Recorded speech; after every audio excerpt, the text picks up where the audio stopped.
So guys, for the first method, you want to make sure that your audio drivers are up to date. So you want to go to search and type in device manager. Click on it. Once you're on this, you want to expand audio inputs and outputs. You want to find your speakers, right click on it, and then click on update driver. And then click on search automatically for drivers. Make sure that you have the best drivers for your device installed. Also, if your speakers come with a software like my one does, you want to go to your software and then go to your speaker sound settings. Make sure that you have the latest audio drivers installed for your software. For the second method, go to search and type in sound settings. Click on it.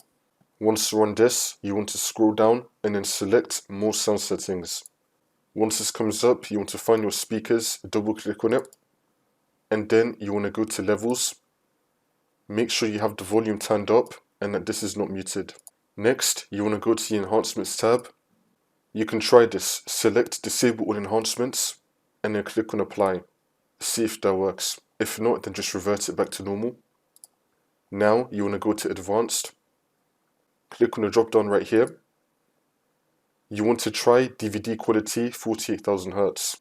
If you're still getting problems, then you want to try CD quality. But most likely DVD quality will fix your problem, and then click on Apply. Another thing you could try is you can turn off exclusive mode. So untick both these boxes, click on Apply, see if that works.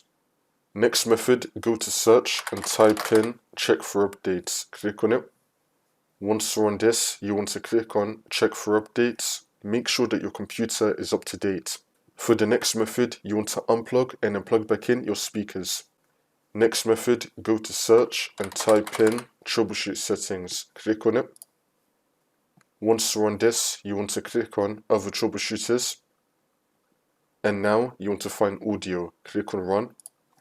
And now this will come up, the audio troubleshooter. Click on yes. You want to go through all the steps that will come up here and then see if that works. For the last method, you want to restart your computer, come back into Windows and see if that works. If not, then your speakers are probably broken.